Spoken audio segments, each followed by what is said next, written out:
Looking to make a difference with your shopping? Visit communitypayitforward.us.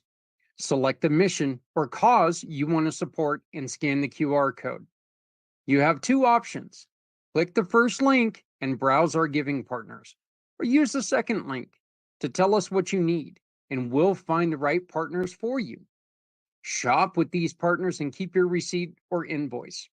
Next, click a picture or simply upload a picture of your receipt to the portal in every form, adding your name and email address. Your purchase now turns into a donation to the mission you've chosen. Community Pay It Forward shares your business story with those in need of your services to rally support for those who need us all.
Hello, my friends. My name is Zach Clayton. Community Pay It Forward, Community Dare to Care, and the PAC channels. New intro, finally.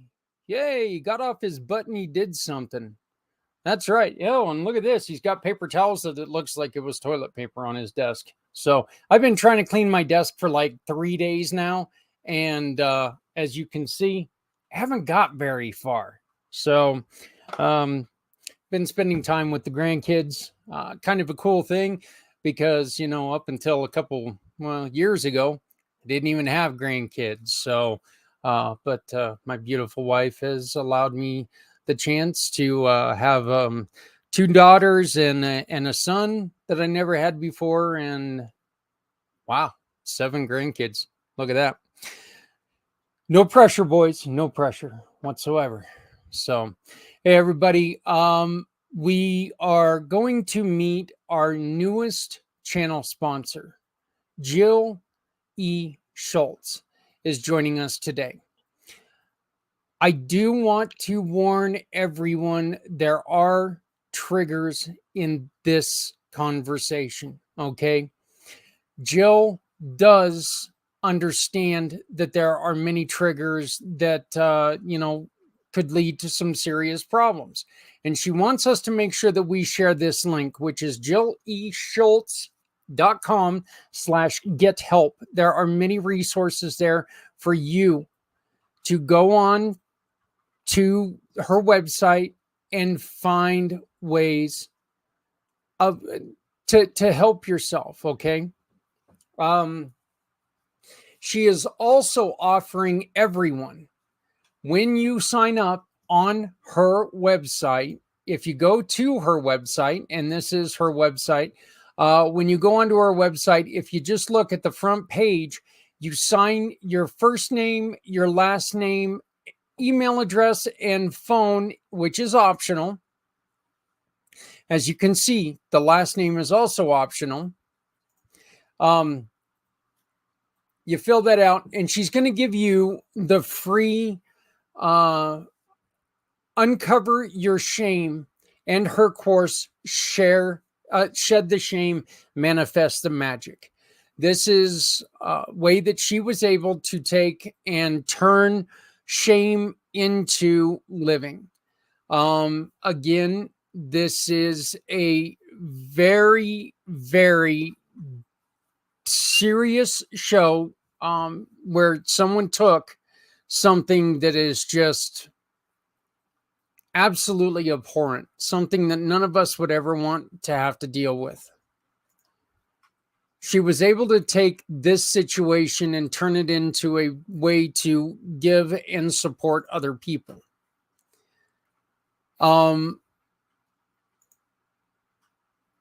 It's a very telling story about how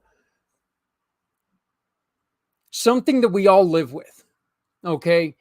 There's not a single one of us that doesn't look back in our life at some point in time and relive it 1,000 times in your head and say, wow, I wish I wouldn't have done that. I mean, every single one of us has that situation in our head. I know that there are times that I'll be sitting there thinking of something, and all of a sudden, no matter what I'm thinking of at the moment, my mind will just disappear. And that situation in my mind will change, and I'll have that thought in my head. And, that's not exactly what I want to do. It'll overtake my thought. It'll overtake my, and there's times that it just gets to be a little too much, and it'll frankly lose your day. What Jill wants to do is Jill wants to teach you how to live with that and not let it ruin the life that you've worked hard to build. This is something that could be very, very useful for many of us. And most importantly, it could really save people's lives. So I am proud to introduce you to one of our the brand new sponsor of the Pack Channels. This is Jill E. Schultz of JillESchultz.com.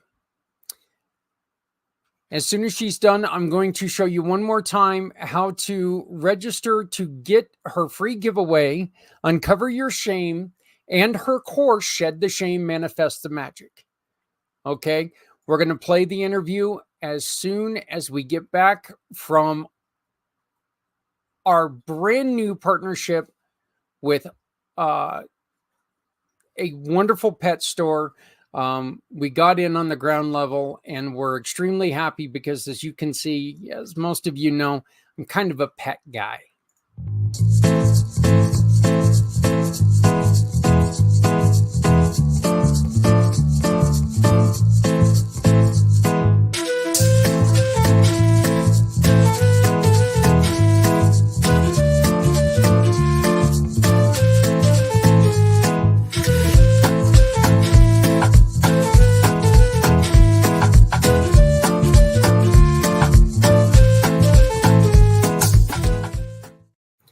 We've talked about her for the last couple of weeks, and I am thrilled to introduce everyone to Jill E. Schultz.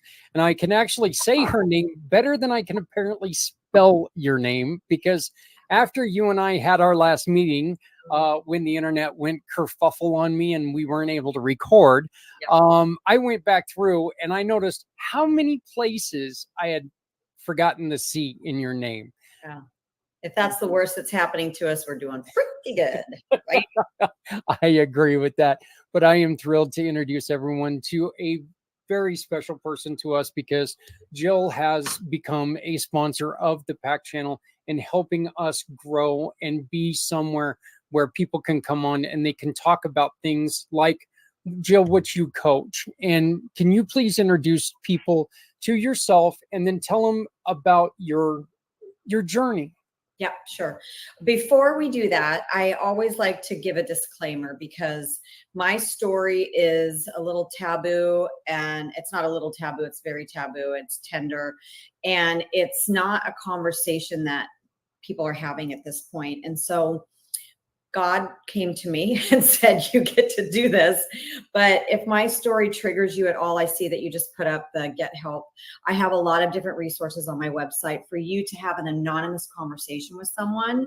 If you feel like this is something that you're just remembering, or you're like, oh my God, this is something that I have had as an obstacle in my life for a long time, and now I get to deal with it. So I was molested when I was around 3 or 4 years old, and I'm so grateful for the Me Too movement, because I feel like it's way easier for us to talk about sexual trauma right now than it ever was before. And so those brave people that came first and stepped out and started the conversation, I'm so grateful for. But where my story turns tender and taboo is because of what somebody taught me to do. I innocently and curiously started experimenting with other children. I was just a child myself. I was probably around 7 years old when I started acting out that way. And I lived with debilitating shame for 41 years, thinking that I was the only little girl who ever did anything like that. And sadly, it's quite common. And so I'm here to vulnerably share my story, to give you permission to really bring to light any secret that you're hiding from, because everybody has that one thing that you never want anyone to know, or everyone has that one secret that only you and God know. I don't know if you believe in God, source, universe, whatever. I call God, God, but please don't turn us off because I've named the puppy. So anyway, that's, that's really why I'm here. Never did I want to be the poster child for this conversation, but as soon as I surrendered into it, I started to see the gift in my pain. Now I know that I get to share my story, because if somebody had been talking about this when I was younger, I would have been released from so much of the pain that I lived in for so many years. So that's why I'm here doing this. Jill, you cannot forgive yourself until you open up about this subject, right? And until you allow yourself to be able to talk about what you've done, or something in your life, you can't forgive yourself if it's still buried deep within you, right? 100%. Yeah. Shame can't live in the light. So that's why, I really want to encourage people, for whatever secret's holding you back, to find somebody to talk to you about it. Find somebody that you trust, or use one of the anonymous resources that we have at the Get Help section of my website, because I can't tell you, when I finally got to that place where I shared my story, not only was it this huge weight lifted off of me, but the level of kindness and compassion and love and understanding that was on the other side of me saying those words out loud, to this day can still bring me to tears, because I had made up such a story about how nobody else had ever done anything as shameful as I had. And how can I say these words out loud, because this person's going to think I'm a monster? And I can't tell you over and over again, I've shared my story so many times now, and every single time it's just, oh my God, I can't believe that happened to you, and, you're brave and courageous for talking about it now. So please whatever secret has been holding you back from love, from success in business, from connection, any of those things, please find somebody to talk to about it. You know, you really, and I understand what you were just saying, but the thing is, for me, I'd like to kind of bring up the fact that it is amazing, what you're trying to teach people, what you're trying to tell people. And I think one of the reasons why people are so taken back from it is because, as you said in the opening, this is something we don't hear every day. Okay, this isn't, hey, how's the weather in your area? This isn't something that we talk about every day. You started this by saying that you were molested as a child, and that right there is something that, I mean, you want to talk about an oh my God moment. It was right there. That was it. Yeah. And then it steps up that anxiety a little bit by you stating what happened after that. So, I can see why people come at you and they express their amazement of you, because I feel amazed by what you just said. What are some of the things in which you were talking about the Me Too movement? Mm-hmm. Since the Me Too movement, what have other people come out to you and said, as far as, what, I thought I was going to go to my grave with this. What are some of the things that have come from those conversations? Well, I think because I'm not sticking specifically to sexual trauma, I'm talking Right. about secrets of any kind. Yeah. I've gotten a lot of feedback of, thank you for being that person to start the conversation about any secret, because it's opening up an opportunity for people to heal. And I have a free gift. It's called Uncover Your Shame. And so I know we're going to have that in here. But the reason that I'm bringing that up is because since I've been sending that out, that's really where I've been getting a lot of feedback from people, is when they do this exercise. I take you through a series of questions on really what your shame is about, because sometimes people forget what it is. Sometimes they've hidden it. Sometimes, for me, the sexual trauma would come in waves. I would remember and I would forget, and I would remember and I would forget. But I take you through a series of questions in this. And one of them is, what's one thing only you and God know? Because I feel like when you ask that question, it's like, oh my God, like that's a question that really lands, because people will come up with that answer immediately because you've been hiding it for so long. And then I take you through additional questions of all the places that your soul has fragmented because of that one initial instance. So for me, the initial instance was when somebody molested me. But where my soul fragmented was when I started acting out, when I got caught, when I developed an eating disorder, when I wasn't connecting with men, when I had imposter syndrome. Like all of those fragmentations of my soul were from that initial instance of when I was hurt. And so we go through all those questions, and then I take you through a beautiful, it's called Ho'oponopono. It's a healing meditation where you get to release all of that. And so the reason I'm bringing this up is you're asking me about the feedback that I'm getting around this.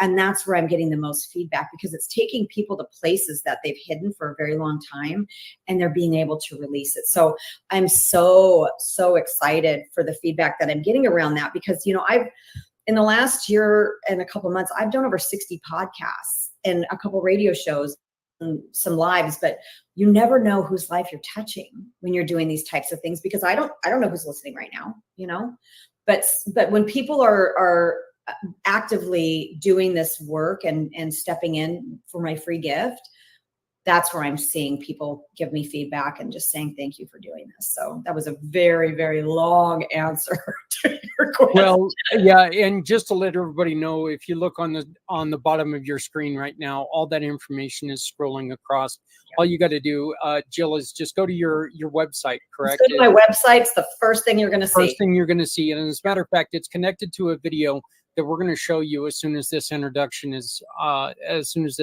is done. It's connected to that. All you have to do is put your name and some other information. Jill's going to send that to you. All you have to do is first name and email. You don't have to send me your last name. You don't have to send me your phone number, because I know that people that are dealing with this kind of shame don't want to be known, you know? So that's all the information I need from you, is just so that I can send you, we're freezing a little bit, just so I can send you the module. Let me ask you this. You were talking about people and, you know, it's easy for them to it's easy for them to answer that question. How many times, you know, because there's a lot of people who have worked so hard to forget or forget all of it. Can that truly happen? Or is that a denial response? Oh no, that can happen. I don't remember who molested me when I was, I don't remember. And, you know, I've had 3 therapists in the last 41 years. And one of my therapists said to me, you know, it's most likely because it was somebody very close to you. And so, you know, you don't want to remember somebody hurting you like that. So, yeah, I've done a lot of work around that. And none of them have ever pressured me to figure it out. It's really not important that I know I forgave that person a long time ago. And that's another really important factor when you're dealing with any sort of secret or any sort of shame, is to forgive the person who hurt you. And you're not forgiving them to let them off the hook. You're forgiving them so that you can move on and not have that, you know, like a boulder in front of you. You get to forgive and let go, and then take responsibility for your life every single day.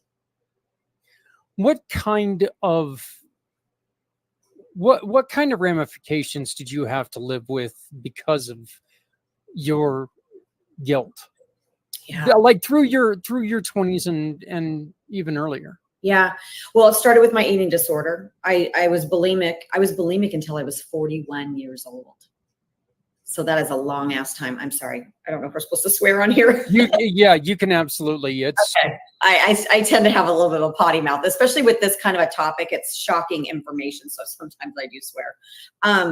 Yeah, it started with an eating disorder. And then, you know, I've always had really beautiful friendships. So I never struggled with connection with friendships, but I very much struggled with relationships with men. I would walk into a restaurant or bar or whatever, and a man would look at me and I would immediately look down. And it took me a long time to come to the realization that I didn't want a man to see me, because I thought if a man saw who I really was, saw deep into my soul and knew what I did, how could he love me? And so I had this big wall of protection up for a very long time.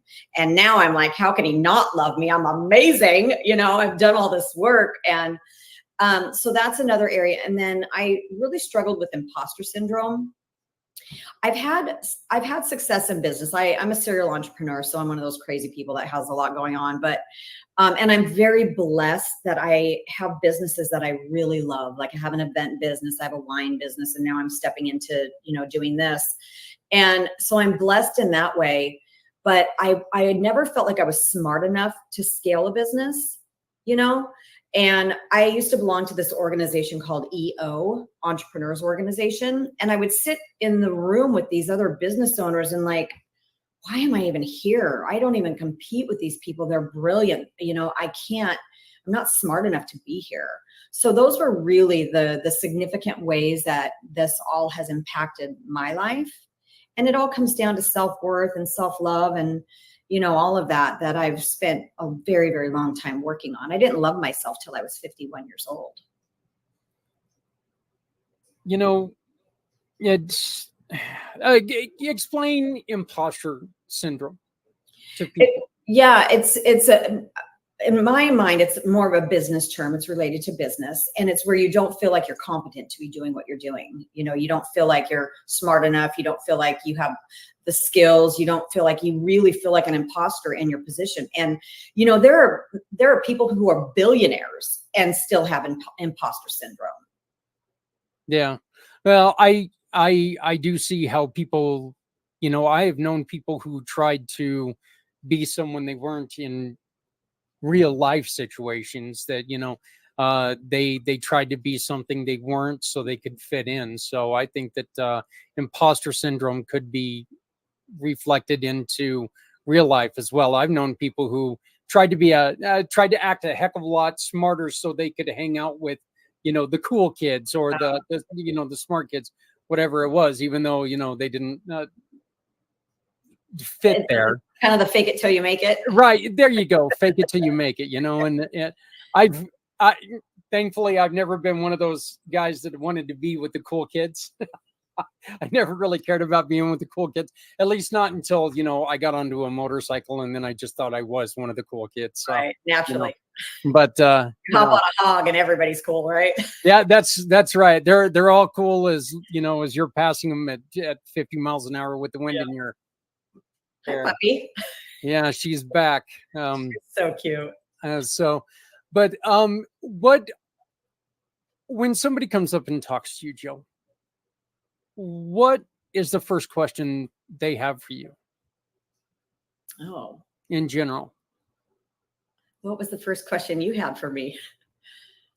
Tell me about you was my first question, because I was so interested in, I saw your website and you could really tell that there was something there. And I was lucky enough that I got to hear you speak at the speakers meeting, and I heard a little bit of your story, and I was just instantly captivated, because you were talking about how you had built your program through the event that had happened earlier in your life. And I was like going, I got to talk to this woman. So yeah, I just vomited my story all over everybody. You know what the funny thing is? And I wonder sometimes how people see me now, because I talk about my story with so unemotionally, is that a word? Unemotionally? Yeah. I'm so unemotional when I do it, but it took me a long time to get to this place. But I want people to know that the more you tell your story, the less power it has over you. Like a year and a half ago, I'd be sobbing the whole time having this conversation with you. But when you start to share your story and you get it out of your body, shame can't live in the light, so it loses its power over you. I don't know what question people ask me. I don't know how to answer that. Okay, well, let me ask you this one. You call it unemotional, but could that have something to do with the recovery steps? At one point in time, you were a victim, then you were a warrior, and now I don't want to say that you have defeated it, but now you are standing over it, looking at it as if, I've got you under control. So it's not, it's not that I've conquered it. But you've got it under control. It's no longer driving your life into the ground. Right. So could that have something to do with it? Because you hear I'm a victim, or you hear I'm a survivor. You've gone one step further than even survivor, to where I'm not letting it, ruin my life anymore. There's more to life than just this. Yeah. I think what fuels me around all of that is I just want to be a hopeful example for people. Yep. And so I had to get to that place where I surrendered into the fact that this is what I get to do. Because when God first came to me and said, this is your purpose, I was like, oh, hell no. I mean, that is a really big ask, it's a really big ask. But once I was like, okay, like, this is your thing, you figure it out. There were a lot of obstacles that came up as I was writing my book, and, getting up and steps, just doing this on the podcast and stuff. And every time I had this obstacle, and they were big obstacles, like really, really life-wrenching obstacles. And I'm like, figure it out. You figure it out. This is your mission. You figure it out. So, I just really want to be that hopeful story for people to know that, if you've been hiding from something for so long, oh my God, I just want to squeeze that puppy. If you've been hiding from something for so long, you get to talk about it, and you get to create a magical life. I believe that everything on our heart was given to us by God, source, universe, whatever you want to call it. And we get to have those things. So if you have a ski boat that you want, you get to have that. If you want to start a business, you get to do that. Like, you get to have all those things that are on your heart. And every day it's our only job. Because I do a lot of manifesting right now. That's Shed the Shame, Manifest the Magic. Every day we get to just feel what it feels like to have those things and call those things into our lives. Yeah, but it's okay to look at God and go, you couldn't have just had me adopt a cat. I mean, come on, you had to ask this of me. We fight all the time. I hear people talk about how they don't hear God's voice, and it makes me really, really sad, because God does not stop talking to me, and we fight. Like, I have told God, oh, hell no, seriously. Like, yesterday I was so mad. I'm like, you promised me, you know? So it's beautiful to have that kind of relationship. But yeah, you're right. Why not just adopt a kitty cat? Or yeah, there was definitely a bigger plan in the making, for sure. Yeah, do something easy like go save a child out of a burning building. But Right? no, you want me to do this. I'd rather. But let's talk a little bit about the book. Okay. What was it about your story that made you put the pen to the paper and made you decide, I think this is the best way for me to tell my story? I didn't want to write a book. Yeah. That was another fight. So when I finally surrendered into this, all I wanted to do was get on stages and shout my message from the rooftop, because I wanted to be that person that was able to collapse time for people. So as soon as I surrendered into it, I was like, let's go, you know? And I had a friend who is a speaker, and he's like, if you want to get on stages, you got to write a book. And I'm like, I don't want to write a book. And God beautifully brought me all that I needed for that book. I wrote 2 chapters in the book, but as I was continuing to share my story within the community that I got a significant amount of healing through, it's called Hardcore Leadership. Amazing transformational work. Everybody should do it. I kept getting me too, me too, me too. And God kept presenting these people to me that are now anonymous stories in the book. And so that's really how the book came about. And it's called, God, I have so many things. It's called Liberated, Releasing the Dark Cloud of Shame. And they can pick that up on your website, right? On my website. It says book. Yep. Everything's on my website, all my social media, all my podcasts, everything that I'm up to, the course, Shed the Shame, Manifest the Magic, the freebie, that's all on the website. What is the biggest fight somebody's going to come up to when they make this decision? What is going to be their biggest hurdle? Being brave and courageous. Is that bravery that they need to realize, look, not everybody's going to look down on you? I mean, is it just an outright fear, like, holy shit, people are going to know my secret now? Is that what it is? Is that, people are going to know, people are going to look at me different. You're going to have all these things running through your head, right? Yeah, those were all the stories I had. How can I say this out loud? I thought as a 12-year-old child, I thought I was a monster, and I thought I was a pedophile. As a 12-year-old child, how do you get past that? How do you get past having those self-loathing thoughts about yourself and then being able to verbalize it, So that's why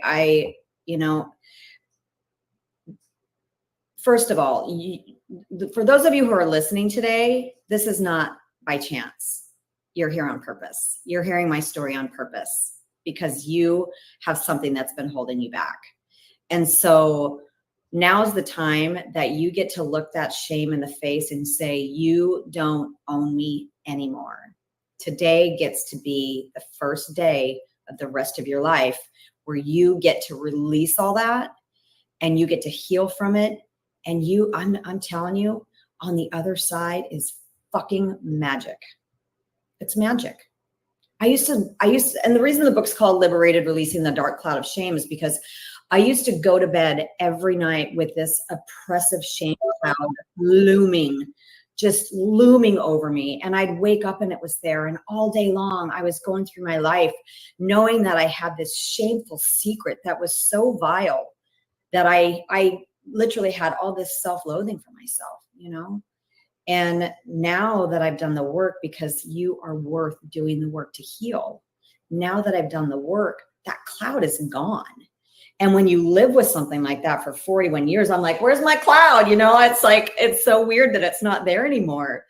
But all of that is gone. And now I just have this beautiful blank canvas that I get to co-create my life every day with God. Every single day I wake up and I know I get to choose what my life looks like. It's beautiful. Within this healing process, within the healing program, I guess my first question is, can you do it in steps? You know, just try to learn this in steps. Say, hey, you know what? This isn't the big one, but I'm going to do it with this one. Baby steps. Mom, I'm the one who stole the cookies in the 80s. That was me. Okay. Yeah. You know, I'm the one that gave the cat the haircut that you just rescued. You know, stuff like that. You can do this in steps, right? You don't have to sit there and go full force and make the first. If you do that, you're a unicorn. Like, I want to know you, you know? Yeah. And that's why, so the program that I created, Shed the Shame, Manifest the Magic, really is me taking you through the different steps that I went through to get my healing. And, you know, like the first video is being brave and courageous. And I talk about, you know, how you get to be brave and courageous. And then I go into the uncover your shame is the next module. The one that I'm giving away as a free gift. That's the next module. So you can figure out what we're here to work on. And then it goes into forgiving yourself, loving yourself, forgiving others. There's like 8 different steps that I take people through. And the course is at home, at your own pace. Because like I said earlier, people who are dealing with this kind of shame don't want to be out there. They don't want to be known. They want to be able to be in a gentle place where they can really do some deep reflective work, because that's what this is. It's very deep reflective work. And it's a process. It's not going to happen overnight. But now's the time to start. Well, and it's not, you know, you haven't kept it a secret because it's something that is easy for you to deal with. So, you know, people might, you know, people are going to need a little bit of time to, I guess, to come to grips with it on their own, you know. How important, and I'm asking this one for myself, because I noticed that when I was doing, you know, when I had a secret that I didn't want anybody to know, I used words when I first started telling people about it, that, you know, that I made a mistake. I didn't make a mistake. I made a really stupid decision. It wasn't a mistake. Okay. So when I was able to take and come to grips with, you know what? A mistake is I put too much mayonnaise on my sandwich. A mistake was I didn't do this because I wanted to drink. That was a stupid decision. Are there words that people have to work at? Are there thoughts that people have to work at to make this real? You know, do you have to do you have to really work on the way that you express yourself to make this real? I'm trying to get clear on your question, but I also want to make a point of noting there's a differentiation between if this is something you've done as a child or an adult. Because if you've done it as you're making a decision. If you've done it as a child and you don't know any better, then that's a completely different distinction. I'm still trying to get clear on your question. Well, like I said, I did, you know, I was a real bad alcoholic, and I made some really stupid decisions that I would say, you know, I made a mistake. I was drinking and I made this mistake. It wasn't a mistake. I made the decision to drink. You know, I made the decision to drink, which means I made the decision to do this action. So, but yeah, you are right as far as what you're talking about. You know, you stated very, very well in the beginning. This was a learned process for you.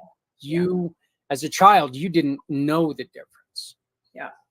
So, But on what you're talking about right now, though, too, even with my my program, they're part of one of the modules is you have to take responsibility. mhm. And so you have to acknowledge that it happened and take responsibility. So for you taking responsibility and acknowledging that it happened is going to be a different process than me taking responsibility and acknowledge that I was hurt as a child. So Yeah. going to be a couple different factors that go into that. Yeah. I guess in the way that we're talking right there, let me ask you this question: can you make a mistake and acknowledge, or can you say it was a mistake and acknowledge your complicity as an adult? Like, can you take full responsibility if you said it was a mistake As an adult, something that as you an adult? As I an think adult, you have to. I think you have to. Like if you want to heal from whatever it was that you did, because a lot, I'm talking here about secrets, and not everybody's secret is from childhood. Some people have had affairs, some people have yeah. stolen things, some people have stolen money from people.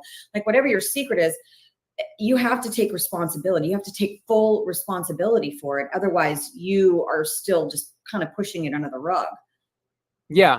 And see, that's where I was getting at, is that, say somebody was having an affair, isn't saying I made a mistake, I had an affair, isn't that kind of, trying to find a way of getting out of it, but saying, you know what, I made a bad decision, I had an affair.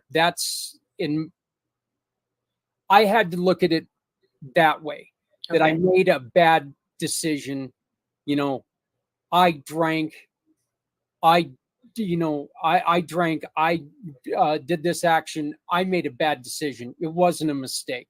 Yeah. Me saying it was a mistake was, yeah, in my mind, I always thought that if I said it was a mistake, that, one or two little things, it could have been different. But no, I made that decision, I went in there, I did it, I take responsibility for it. But saying a mistake is kind of like, trying to put lipstick on a pig, if you will. I think it just depends on what kind of weight you're putting on the words. For you, it feels like saying you made a mistake is kind of a cop out, but saying I made a bad decision is you owning it, right? Yeah. That may not be the same definition for everybody. People might feel like by saying they made a Okay. mistake, they're actually owning it. I think it's just kind of the weight that you're putting on the words for yourself, which is fine. Yeah, and look, I make no bones about it. I do take in, and I I go to extremes with certain stuff like that. And yes, words mean a lot to me. I don't, I look at people who I, at one point in time, I smoked 3 packs of cigarettes, and people say, "How did you quit?" I said, I told myself I'm going to quit. Because if I told myself I think I want to quit, I would always have that out. If I think I'm going to quit and it doesn't happen, well, I thought I wanted to. I guess, yeah, Yeah. I'm going to quit. I was done. That was it. That's it. So, yeah. Nobody wants in. Yep. Yep. That's so funny because I have a friend and she quit, and she would say to herself, "There are no cigarettes left in the world for you. There are no more cigarettes left in the world for you." Like she really had to wrap her mind around the fact that there were no more cigarettes left in the world for her. Yeah, I'll tell you, it's been 17 years now for me, something like that. There are no more for me. So, I'm but not as I was one of or I am one of those people, Jill, that anytime I do something, I try to win a prize. When I drank, I wanted to drink more than everyone else. right. When I smoked, I wanted to smoke more than anyone else. Right. You're very When I competitive. work, I want to work more than anyone else. I want people to look at me and say, wow, that guy's real dedicated to his craft. Well, and you know what I know about you in the short time that I have known you? I believe that is 100% true, because when you give more than most people give. Like you so generously give from your heart on so many different levels and so many different ways. It's really beautiful. Well, I greatly appreciate that. I really do. I And that means a lot to me because there are people who, like yourself, who it's really important that we met, because there are people out there who need you. There are people who are out there who need your story so they can tell theirs. And if I come at it in any form of, you know, trying to be fake about it, you know, it's just not going to work. Yeah. I No. want your story. I want this story to be one of the stories that people listen to and go, hey, you know what? I was hitting my head against a wall. I listened to Jill speak. I'm free, you know. That too. And now I can come up to this other, now I can come up to this other wall. I can look at this other wall. I can get around this other wall, and I can help the next person get around that. And eventually we don't have walls, we have doors. And that's really what I want to see happen. Yeah. And that's why people like you, Jill, are so important to me, because your stories are needed by everyone, whether or not they have that secret. They know somebody who does. They know somebody who might be sitting there struggling with something. You can say, hey, you know what? Do me a favor, listen to this and tell me what you think. Yeah. Well, and it can help a lot of people. Thank you. And without you and having the generous heart that you have, we wouldn't be doing this, So I appreciate you as much. Well, I just want to thank you so much, because Love fest. Yeah. What's that? Yeah, I guess we can't call it a man crush right now, but we'll just call it a mutual admiration. And we're sitting here trying to one up each other about being able to say more about the other person. So I'm very competitive too, so you might lose this one. Yeah, we'll just call it. You know what? We're both kind of cool, and we'll go with that. Noted and accepted. Yes. Yeah. So, Jill, I want to thank you, because I asked you to, we had our conversation and I asked you to fill out a form to take and join us on this podcast, because I wanted to tell your story, and you filled out that and became a sponsor, which completely shocked me. It threw me aback. I believe I told you I've got a tear in my eye, because I wasn't expecting it. And I mean it. And I want to thank you, because this podcasting, where we're not where we want to be yet, we will be. And with people like you, it's going to be easier, because I really, truly do believe your stories of the other people that we've met, Holly, Meg, I know that you three are planning conversations. These stories are going to help out so many other people, as long as we keep them in front of people. So I cannot tell you how much I appreciate you as a person. Thank you very much. Ditto. How do people get a hold of you?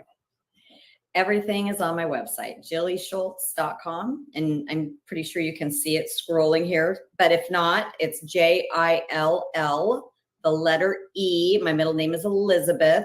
And then SCHULTZ.com. Don't forget the C. Don't forget the C. And then on Instagram, it's Jilly Schultz _ That's my Instagram handle. And I do stuff on all of them. I have the most amazing assistant. She posts everything everywhere for me all the time, but I'm most active on Instagram. I got a head injury. I got an assistant too, but he's kind of useless, Oh. Well, he's me. He's you. I got that. He's just my other. We already talked about words matter. Yeah, right? Yeah. My other personality. So, and once again, if you have, if this is shaking you, and you need to talk to somebody, please go to her website, jillyschultz.com/get-help. There are resources there for you. We never, ever put this information out with the intention of hurting anyone.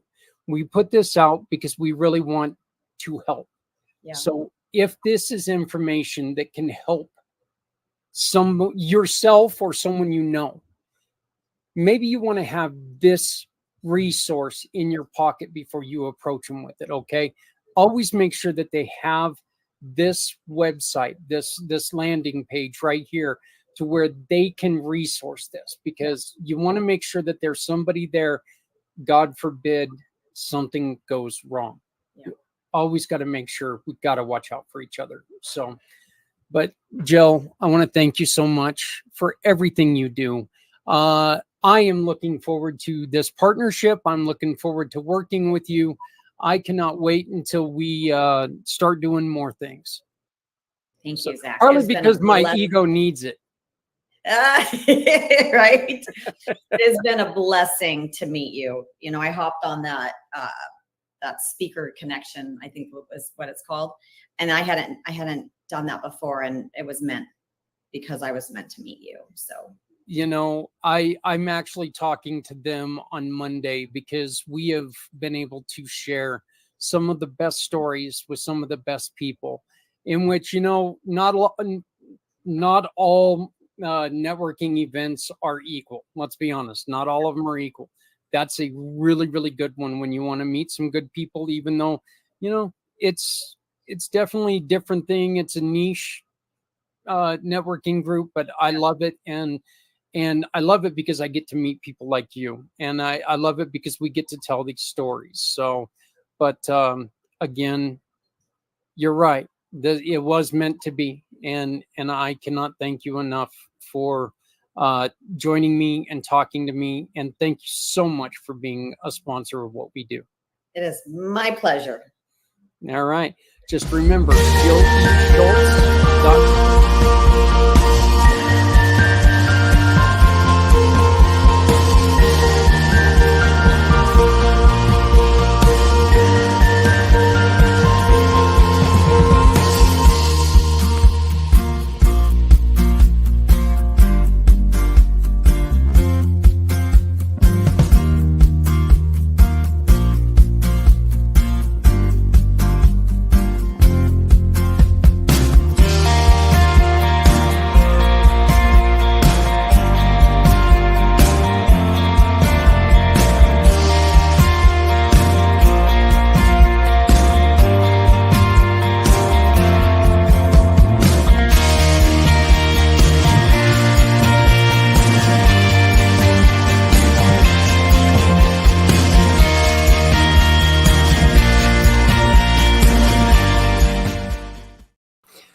Once again, I want to thank Jill E. Schultz, jillyschultz.com.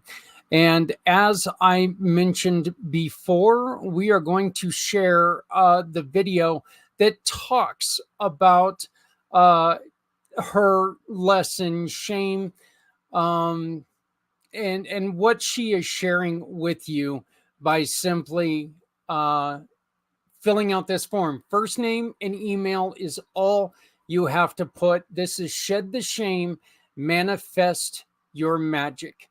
So again, this is on her website, jilleschultz.com. Hello, my name is Jill, and you are here on purpose. It is not an accident that you clicked on the link to get to this video. I know exactly what you're going through, and I want you to know that your secret is safe here. Everything that you're going to do in this space is completely private, and it's your time and your space to start to heal. I know that for me, it took many, many, many years for me to start going through the process to really look at what I was ashamed of. And I know where you are. I know where you've been. I know what you're feeling. And I want you to know that right now is your time. It's your time to start the healing. So you might be thinking, I can't do it. I'm too scared. But you can do this. Okay, I know that you can do this. So go ahead and fill out the information here, and we're going to send you the Uncover Your Shame module, and that is going to do a deep dive into figuring out what it is that you're ashamed of. And then we're going to do this beautiful, beautiful healing practice, this healing meditation that's going to help you to let go of some of the things that you've been holding on to for so long. It is going to be so worth you doing this, I promise you. So I'm sending you all the love in the world, and I am really proud of you for taking this first step to be here with me today. And I look forward to supporting you any way that I can. So blessings to you, and this is good. This is your first step. Okay, so once again, that is jilleschultz.com. You go to the page. When you go to the page, you will see the form.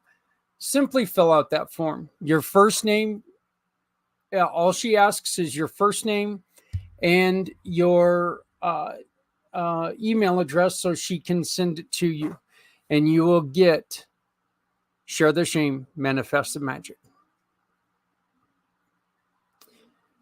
I sat here with my granddaughter a little bit as she listened to that story, and she asked a couple questions that were, let's be honest, I never had a daughter, definitely never had a granddaughter, so it was kind of weird for me to answer those questions, but the curiosity was there, and I'm glad that she took it very responsibly and talking about it. And it's an important conversation because, look, as kids we grow up and we do what we're told, not all the time. And definitely some of you probably did more of what you were told than some of us did. I wasn't that great of a kid, but we are products of our environment when we're younger. As Joe was mentioning, my thought about the wording was definitely more towards the adult. Taking responsibility for what you do as an adult is a hell of a lot different than than a kid doing something wrong. But I don't expect a kid that it's also one of those things. As parents, we need to remember that everything that they see, they're learning. Look, true fact is this: you're never going to be as smart as you are when you're an infant, because your brain can pick up anything at that point in time. You're working with a blank slate. As we get older, we make the decision that we're not going to take in as much stuff anymore. But as a kid, the only thing our brain can do is learn whatever's coming in. And as a parent, we've got to remember that, because that means that they're learning stuff from everything that they see us do.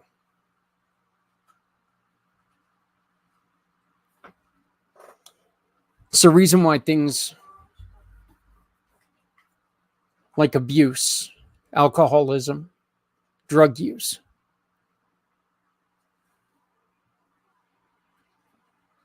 molestation, it can lead to lives that are very dangerous and just outright damning. So let's try to remember that, our kids are watching us. Thank you, everybody. My name is Zach Clayton. Community Pay It Forward, Community Dare to Care, and the PAC channels. You've been watching Footprints Forward.